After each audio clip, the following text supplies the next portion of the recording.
ladies and gentlemen, as we get into the fourth quarter, we're going the whole game with Coach Mike Judy. You know, Coach, I had a gentleman about 4 years ago. He was about to be a senior at the University of San Diego, but he was fighting for playing time at running back at his school in Camas, Washington, High School in Washington, prestigious program, Friday Night Lights in that community. It's right over the bridge from Portland. And I'm like, you gotta lift with your team. And I had a great relationship with his mom and dad, outstanding relationship with his dad. We're still friends to this day. We all check in when he comes home to visit. We still train. But I'm like, listen, if you're number 2 on your team, you have to lift with the team. Then you have to go outside of the team to get your confidence up. And he came out of a spread system where they had 2 great running backs. The other back happened to be his best friend. So I had to get him to turn on his best friend in a positive way as far as competing against him. And they split time, came up short of the state championship, actually got upset in the second round of his senior year. But he would lift with the team, and then was fortunate enough to have a car and 2 to 3 days out of the week come and lift with me. And then when the summer came, he was with me. He was with his team and with me every day. And what happened was they would split. It would go, you get a series, the next guy gets a series for the whole year. And he ended up rushing for 1,083 yards, almost 1,100 yards, and led the team with 21 touchdowns. Started off at Central Washington, sacrificed a year, and then went to University of San Diego where he's doing well. But it was the combination of working out with the team and doing the independent training with myself that gave him the edge. And, some coaches, they don't like you training outside of their organization, even if the program isn't up to par or you're not meeting the kids' needs. I wanted you to speak to weight room training versus the independent training. Yeah, Coach, that is a great story and example of maybe even a model, if you would, of how a young athlete, a high school kid, can do it right. You can do it. You can do this thing right. And the problem, excuse me, the problem is that you end up trying to serve. You feel like you're serving 2 masters. Okay, the kid is going to feel, well, I'm obligated to go to my high school football training or events or whatever, and I need to do that because it's going to help my team. But I also feel I want to supplement it. I want to get a little bit more, or a lot more. And I want to work with, like you or whoever in more of a one-on-one setting. Both of them are going to be beneficial to the kid. So let's not split hairs here. Both of these things are going to be beneficial for the actual athlete. One of them is going to be beneficial for the team as well, which is obviously the effect of your great athlete who's working with you and working with his teammates, how it rubs off on the other team. And it kind of helps, perpetuate that good football culture that's in your school. You need that. That's something that I think a lot of coaches get caught up in, is they fear that they'll lose that culture by not having like their studs their studs training with them. And I can vouch for that. I understand why they are so hot and heavy to, like you said, kind of almost like chastise the kid for training outside the facility. I used to be that way. I used to be that way because I felt that what I am providing you is the same thing I would be providing a kid at a college level or at a higher level from a quality standpoint. But no, I can tell by talking to you too. Okay, I appreciate that. I used to kind of get my panties in a wad a little bit about kids training outside the facility. So it all changed for me though. It all changed for me. So when I was in Northern Virginia, I had a young man named Savion Frazier. Savion was a stud athlete. We moved him from quarterback to running back, and he played a little safety and linebacker his senior year as well. He ended up he was an all-Met player in DC, which is an extremely hard team to get placed on in the postseason. He was all-Met, and he ended up going to Tennessee and played linebacker. He was a great athlete, great kid, great grades, really tough, and worked really hard. So he had everything you need. Plus, he was, he's 6'2", 215 pounds, ran a 4.4. Okay, so he was a 4.4 hand tied. So he was a legit prospect. Well, as his offers start rolling in his junior year, and he didn't run track, I don't know why. And I coached track. I did coach track in Virginia. I'm like, yo, Savion, you need to come out here. He's like, man, I hate track. It's too loosey-goosey for some kids. It's too much downtime. They don't like it. I get it. Yeah. Well, he wanted to go to one of those like big national level speed schools that in the DC metro area there was one. So I'm not gonna. It wasn't Parisi's speed school, but it was similar to that. If you're familiar with that, yes, I've heard of it. Okay, yep. So he wanted to go to this, and I said, dude, I'm telling you, unless it's free, you don't need it. And exactly. He's like, no, well, he was like, well, what do you mean? I said, have you? And I'm like not arguing with him, but like kind of arguing back and forth. Like, do you understand that there's one way to train speed? Like the mechanics are universal. So it's what I'm teaching you here, what you're doing with your team is the exact same thing you're going to be doing there, but you're going to be paying them money to tell you the same thing that your strength coach is telling you here for free. So finally, he just kind of had it in his mind. And I said, you know what? What's the harm? Go ahead. I'm like, I'll tell you what, Sav, go to this thing, give it a good month. Go ahead and give it a month if you can afford it. Give it a month and then come back to me and report back. Just keep me in the loop, right? Right. It's not like I'm not gonna like not trust them. It's not like I was worried about they're gonna like tell the kid to transfer somewhere else or something like that. Yes. So he goes and he does about 3 weeks and he comes back and he shows up at our speed workout and I'm like, yo, Sav, what's up? And he's like, man, Coach Judy, you were right. He's like, it's the same shit you were teaching us. The same. He's like, stuff. He's like, I'm paying this dude like $100 a week. And I'm like, yeah, I told you, but it's not always like that. And for some kids, maybe their high school staff is not well versed in this. Maybe their track coach is not well versed in it. Yeah, maybe they don't have track. A lot. They'll tell them not to train, but then you're not giving them what they need. That's right. Or to get them better. Right. So this was back in like 2006, right? Okay. So it kind of reinforced that, okay, I can provide these kids what they need. They don't need to go anywhere else. Flash forward to 2015. I have a kid. He's actually a JV kid. And he's really good friends with one of my varsity kids who has a really, really tough home life. Like both parents died of overdoses. He's being raised by his uncle. His uncle dies of an overdose. And somehow this disastrous life that this kid has had, the kid turns out to be like the best kid ever, right? He's special. Yeah, wow. Yeah, amazing kid. Good grades, tough as nails, genetically limited on his height and stuff like that. But I mean, if he was, 6'3", be a Division I football player.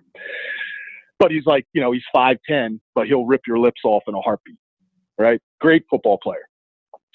So this JV guy is best friends with this kid who has a rough life. The JV kid's mom kind of is acting like his mom, taking care of him, feeding him. I mean, he's staying there all the time, all types of stuff. The JV kid, the varsity kid, and the JV kid's mom and sister all went to this guy, and they did like some personal training with him. Okay.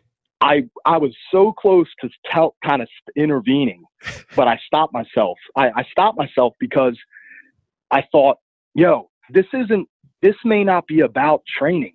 This may be about like, this is what they're doing as a family. Yes. Like maybe the kid is going with mom who wants to get in shape and just wants to be there with his mom. And they're bringing this kid along because that's their best friend. So what I did, this is what changed me, is I reached out to this trainer. Yes. I reached out to the trainer and I talked to him. And I said, hey, right now you have 2 of my kids coming in there. I need to talk to you. I want to work with you. I want to collaborate so that you understand what we need or what I would be doing with them. And I want to hear your take on it, and let's work together. That's right. So it worked out perfectly. The guy who happened to be a Wesley grad as well. Okay. So he actually went to school with me, but I didn't really know him that well. Yeah, we started working together. That's a good connection. Yeah, right. So he went through the same, exercise physiology program that I did. So I'm like, okay, well, I mean, that's cool. At least he's not some, slappy that's just like training kids. Right. So I said, let's work together. So we started talking as the kids are training, and he's giving me feedback and I'm giving him feedback, and we're talking, and I'm like, look, here's the bottom line. The kids are getting a lot out of being with you. They're happy. What I need from these guys is I need them to show up, a day a week. I need them to show up after school and hang out with us and be great spotters. I'm not even going to make them lift with us. I want them to be there with their team 1 day a week. What day works for you? And he's like, tells me the day. So I get them there. The kids are there and they're clapping it up and they're spotting. And of course, they're weight room maniacs. So they're definitely going to lift a little bit. Right. And so they do a little bit, and then I got to cut them off and say, okay, man, like, let's not mess up your programming, right? Let's be smart here. So we ended up working together, and it worked out fine. It worked out great. And as a matter of fact, both of those kids excelled their senior year, like really, really well. So it kind of changed, that experience changed my mindset that I had basically set in my mind for over a decade. Is like, no, you need to train in our facility. No, you need to do this. I stopped treating it as a blanket statement, and I started looking at it for what it was, which is, what if the kid is doing this for reasons outside of football? What if they're doing it for a bigger reason? Or kind of like you were alluding to, what if the kid just really wants to get an edge? How can we make this work without trying to tell the kid, no, don't work hard, don't work extra, because that's not very productive. So right now I have 2 kids that are going to be scholarship football players. One's a linebacker, one's a receiver. They're both working their nuts off, man. They're both working so hard, and they lift with me during the day. The one boy's a maniac. I mean, he's like Ray Lewis. He gets up at 4:30 in the morning. He works out. He does something every morning. Then he's up at 4:30. He works out. He eats breakfast. He comes to school. He has me for a class. He works out again. Then he comes to the after school workout, and he helps spot. He helps inspire and motivate. And he may even, again, jump in a set and do something. And then he leaves and he goes and works with a speed trainer. So all the stuff that he's doing, he's balancing. He's meeting the needs of his team by being there and being a great leader. He's working hard in our facility, and he's working hard outside of the facility, and we work together. I talk to him all the time about, hey, when do you squat with your trainer? Because the trainer wants him to do squatting, and he's like, right. I squat, we squat on this day or whatever. And I'm like, okay, well then if you're going to squat on Thursday, I don't want you squatting on Monday. We don't, in the way that I'm doing it, the cycle we're in right now, I don't want squatting more than 1 day a week. So I just work with them, and the feedback has been great. Now, sometimes it blows my mind. Like, I always do my research with the guys they're going to, because some of them are not good. Mm-hmm. There's one local guy that's quote unquote a speed trainer, and man, they haven't done a speed workout yet. That dude does more ladder drills and dumb shit like that, and hasn't once done a real speed workout where, the kid might run, 3 or 4, short sprints at full blast with lots of rest in between. Right. You know, this guy basically just does running and wears your ass out and then calls it a great workout. So I try to have the kids avoid those guys. But there's some legit ones that I work. Those that I are definitely the ones that make us all look bad, and like sometimes parents just don't know.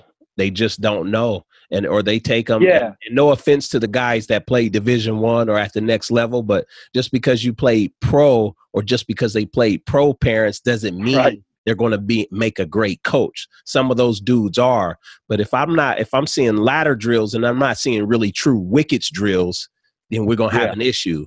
Or you filming. I'm big on film, man, with the starting block mechanics. And, any sprint coach will tell you got to master the first 13 steps. Yeah, no doubt. And that's what, when they've been working with a speed trainer and they come back and we're doing our speed workout and they come to it and I say, all right, like we're going to do block start here or whatever. It's not blocks, but you know what I'm saying? Like a true, combine start. Yeah. And I see him get down in some crappy ass stance. And I'm like, dude, what have you been doing for the last 13 weeks with this dude? Like, how much are you paying him? You need to tell him to give me my money back, because they're not teaching you anything that's helpful. Yeah. Some dudes are money grabbers. That's the truth of the matter in our industry. Yeah, for sure. So anyway, I am, if there's any kids or families out there listening, to summarize, you need to assess the situation as an individual family. You need to be, you need to kind of put a number on like what's appropriate if you're going to spend money for your kid's development or not. You need to assess, is it worth it? Am I getting more out of this than working with my coaches? Because again, sometimes your coach is the resident expert in this and you hate to admit it because of the grass is always greener concept. But yes, the truth is, the best D-back coach might be your position coach. It just is what it is, and that you don't have to go anywhere else. Consider yourself blessed. That's right. I think you're in a unique position, coach, where you are a strength coach. And I think listening to your last story, my biggest takeaway is that you actually reached out to the coach, the strength coach or the personal trainer where they were going to. So I thought that was really cool. A lot of guys don't do that. Just to keep it real. Yeah. I mean, we all have egos, and one of the things, like, I tell coaches, if you had a disagreement with somebody, reach out to them, iron it out, man. Let's get through the surface level differences that we have, Right. And that to me is probably the ultimate missing piece to getting this whole thing to jive, is that if we were just a little bit better as a whole community of coaches at communicating, truly communicating and like doing a lot more listening, do a little bit more listening and less talking, and just listen to what they're saying and let them talk you into believing in them, or let them, paint their own picture of this guy doesn't know what he's talking about, so that you can make a good decision. I do it, I try to hold my tongue, but I ask a lot of questions to my kids, and I ask them, okay, well, what was your workout like the other day? And they'll tell me, and then I'm like, yo, what, was that a speed workout or conditioning, or what was it? And they're like, no, that was a speed. I was like, so it was a speed workout, but and I'm not trying to blow anybody up, but like, oh, that was a speed workout, but you ran hills for an hour. That's not a speed workout, bro. That's not a speed workout. Like, that's conditioning. Thank you. Were you tired? Yeah, I'm sore. Yeah, that wasn't a speed workout, man. Like, I try not to blow them up, but I just take mental notes. And then and if you're a trainer out there, there's coaches who know what the hell we're talking about. And you better be doing it right, because if I get to a boiling point, I will call your ass out. That's right. We have to. I may not know a lot of things, but there's a couple things I do know. And one of them is strength conditioning. I'm no expert, but I'm pretty well versed, and I can call bullshit when I see it. And that's the thing, is there's lots of ways to skin a cat, but not when it comes to speed work. So you're right about that. Yeah. So Coach, I wanted to say, man, before we close out, And we'll switch lanes a little bit, getting into the last of the fourth quarter here. You know, I had a kid, Sam, the kid that I was telling you about before, that's at Bucknell University out there in central Pennsylvania. You know, he's taken a liking to one of our younger athletes. And this particular kid, for the most part, he's normally A and Bs. He's switched a few schools due to the mom moving, and then another school because of the current coach, which is a good dude, just took another position. But in the last couple of years, he's had some ups and downs with his grades, where there was a few C's, maybe 1 or 2 D's, where he's at right around, I think after this term, he'll be at like 3.1, 3.2. So I had got him connected with Sam and the people out there at Bucknell. And so Sam calls me and he was like, Deshaun, I need to talk to you about his recruiting. So I called him like, what's going on? He was like, man, I just got to be upfront with you. We don't accept transcripts with C's on them. Right. You know, right. So Patriot League, talk to us about grades. You know, like you said, 3.0 or bust. In some schools, a 3.0 isn't good enough, let alone a 2.75. Yeah. It's, you know, I guess like the longer, can you hear me okay? Yes, I can. Okay. Sorry. I just heard a little echo. Yeah, I guess like the longer that I've been in the kind of like on the front line from the high school side of recruiting, the more and more I get about the different levels. So maybe the best players in the nation, the top ranked players at your position are, you know, they may not need anything more than to qualify on the sliding scale or whatever, right, to be able to attend Alabama and Michigan, et cetera. That might be all they need. But if you're going to and you could correct me if I'm wrong, like at Eastern Washington, is that an FCS school? That is. Okay. So for example, Eastern Washington, you got to be a good player. Number one, you're going to be a damn fine football player to get to Eastern Washington. No bums are allowed. Okay. That's FCS. However, you also are going to have the academic component. So many schools, and out here in the Northeast, there's FCS schools that require this as well, is that you may qualify through the NCAA clearinghouse to accept scholarship money based on your 2.8 and your 950 SAT score. You're qualified. But qualifying doesn't mean you're going to get it. Nor does qualification through the NCAA mean that you'll be accepted into the university. So step one for a kid is, for a recruiter is, can this kid be accepted into our school? They can't really go through with much if you can't be accepted. Now, I've had players in the past. I've had a couple players. They're actually playing Division II right now, and they're twins, and they started as freshmen. These two guys were really good in the classroom, like 3.0, but their SAT wasn't real good. They just weren't good test takers. They're really, really smart guys, and we all know as coaches, we know people like this. Hell, we might be like that. Yep. And I was like that. Yeah, exactly. And it's like no matter what you did, you can cram and study and all this stuff. It's like you get to test day and you just kind of fizzle out. It's tough. Well, the sad reality is that these guys are FCS football players. They should be on full scholarship to an FCS school somewhere. But because their SATs weren't high enough, they couldn't get in. So those offers get dropped. It's not like a public announcement or anything like, hey, Mike Judy is no longer offered, but and no kid is going to be saying that either. But the truth is it happens all the time. And so they ended up at a Division II school, and they both started as freshmen, and they're doing great. They're doing great in school. They're killing it in football. Obviously, they're two offensive linemen starting as freshmen in Division II are pretty damn good football players. But the grades and the test scores matter. They matter. So there's a estimated, and if any parents out there are listening to this, please pay attention to this. I want you to use your time wisely and your money wisely and your energy as a parent. Don't fight the coaches on the football side of this thing, because you're never going to win. You're not going to tell a coach how to coach a football program. That's why he's in that position. Just like he's not going to tell you how to parent, nor should he tell you how to raise your child. But where you should come together is that academically, if you're going to spend time and energy trying to help your kid get to the next level or chase his dreams, there's an estimated 10 to 20 times as much money, academic money, available to your son than there is athletic money.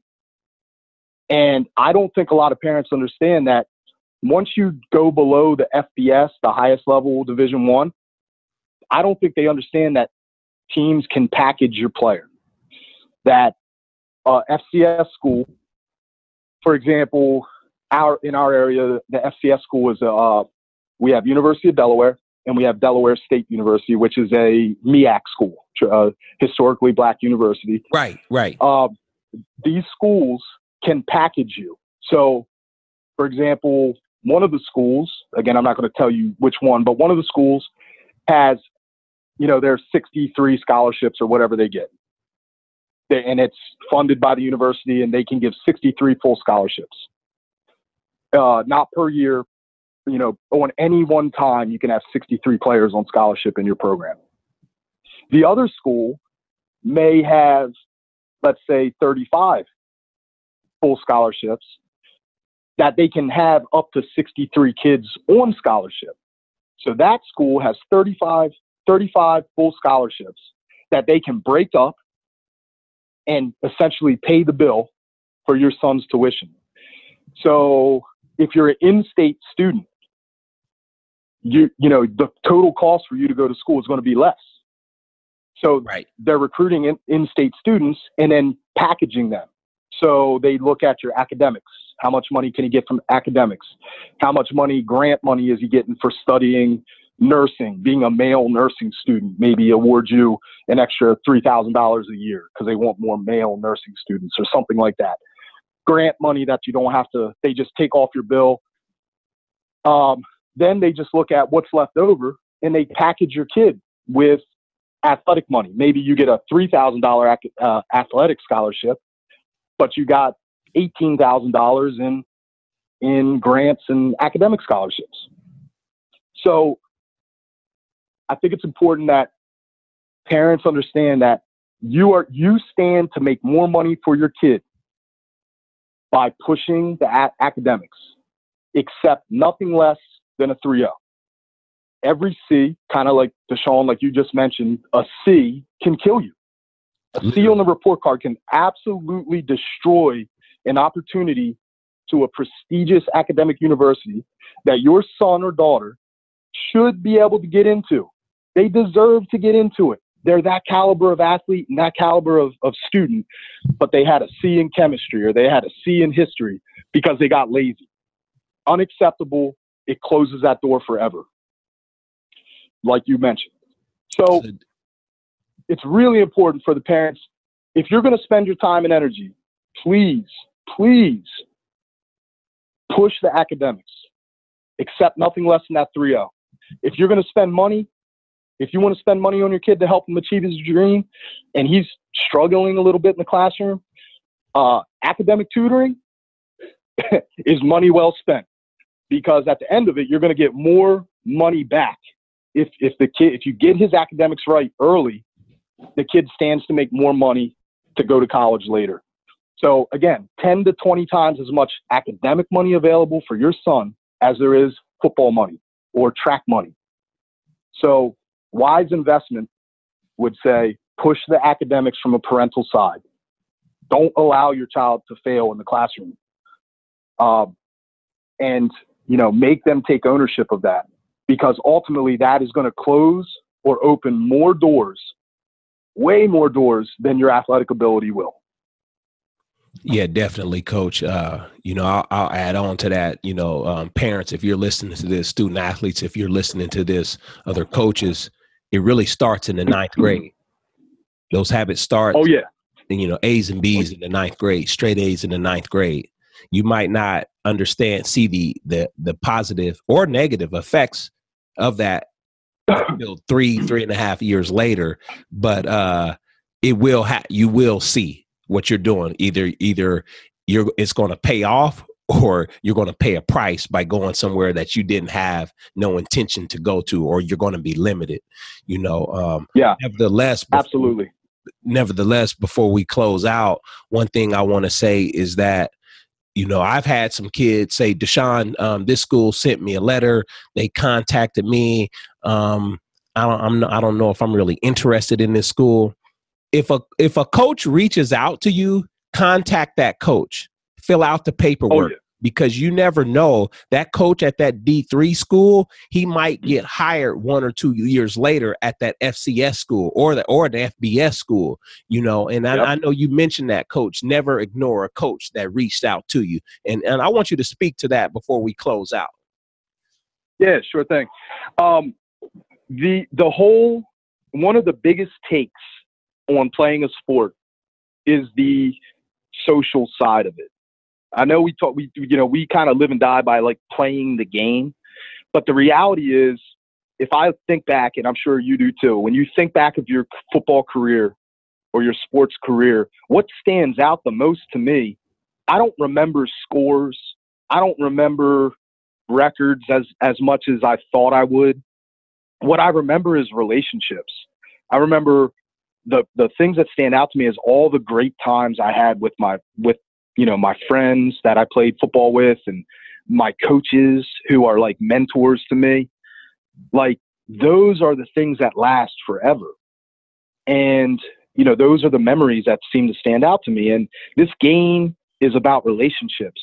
That's what makes it such a beautiful game, is that no one person can win the game. You need your brothers to your left and to your right to help you and to do their job. And you need a coaching staff you believe in, and you need the kids to buy into what you're doing. So it's the sum of all our work needs to be championship caliber, you know? And when a coach is recruiting you, and let's say you're a Division I, FBS, FCS guy, genetically, everything, the moons are aligning and everything's going to work out for you. All you got to do is get the grades. And you have a Division II coach that's recruiting you. It's in your best interest, not just as a player, but as a man, to create to have a relationship with that person. Talk to them like they're worthy, because they are. Think about the investment that they're looking to have in you as a player. I mean, you think a Division II coach, just because the scholarship that they can offer might be smaller or something than an FCS school, you think that they're not. A lot of kids think that they're not worthy, that they're better than that. Well, yes, you can play at a higher level, but that person might be just as good of a coach. And it's kind of like what you alluded to, is that great coach at that Division II school will likely find himself in the FCS or FBS ranks in the very near future. If he's an outstanding coach, he's going to find himself at that next level, making more money, having more responsibility, working with the bigger program. And it never ceases to amaze me how many times I will be talking to a coach from, let's say, an ACC school who recruits our area, and overnight he's now, a coordinator at the SEC. And just like that, overnight, with no hint or hesitation, boom, he's in a new school and a new conference. And guess who he still knows? He still knows Coach Judy, and He knows Smyrna because he used to recruit there. Well, the same thing happens with kids. I'm recruiting Deshaun. He's a great – what'd you play, Coach? D-back? Oh, I played running back. Oh, perfect. So I'm recruiting Deshaun, and he's a hell of a running back. But I'm at a Division II school that doesn't offer a lot of money. We're just limited. And I'm absolutely in love with Deshaun. I think he's an outstanding player, and I've expressed my love for him. and Deshaun, as a young man, blows me off and doesn't return my calls. And he ends up going to some school, and then lo and behold, guess who gets hired as a running back coach at Deshaun's school? Little old me. And now I'm in charge of you. And you think that coach is going to forget the relationship or lack of relationship? Never, because it's so relationship driven. This happens, Coach, all the time. There's so much movement from the coaches that it is in your best interest. Like I said, from a personal standpoint, it can benefit you. by having great relationships, and they know who you are and they respect you because you're a respectful young man and you were grateful for them and everything. Even though you didn't take their scholarship offer, you were grateful, truly grateful, and you expressed it to them. More than just a Twitter post about being blessed to receive an offer. That's, you know, most of the time that's just blowing in the wind. Truly sitting down and talking to him and thanking him. That guy will remember. So one of the things I ask my kids to do is be great communicators through the recruiting process. I want them to, you know, if they've got 15 offers and they've kind of narrowed it down, they want to narrow it down to like 3 or 4. I want my kids, I express this to them, I want them to reach out to those other coaches and talk to them and tell them what you're doing. Before you post it on social media, you need to make contact with them. Coach, I really appreciate your time and effort in recruiting me. I really loved, you know, I love talking to you, and I think you do a great job. But I'm gonna narrow my search down down to these 4 schools, and I really appreciate you again. And keep up the good work and good luck. Something as simple as that, leaving a voicemail form or something, an email, it will go a long way in painting a picture of who you are as a man. So I implore my kids to do that. I don't care if you got 15 offers, 30 offers, I don't care. I want you to contact every single one of them, and I want you to thank them for recruiting you and tell them what you're doing. Be decisive and be very direct, but thank them. Thank them for recruiting me, and wish them the best of luck. Because I just think it just goes a long way to describe who you are as a person, that you would take the time to contact me, who I've been taking time to recruit you, and, you know, take the time to reach out to me and let me know what's going on before the whole world knows about it. So that I think is very important. If they send you a card to fill out, I don't care if it's D3 or NAIA or damn JUCO, I don't care. Fill that thing out and send it back. If a coach wants to talk to you, please talk to him.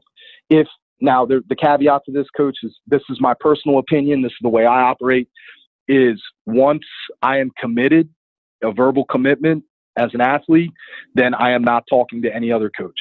Right. I'm not taking calls. I'm not going to answer messages. I'm committed. And that's the expectation. When you verbally commit early, that's the expectation. I'm not okay with kids playing that game.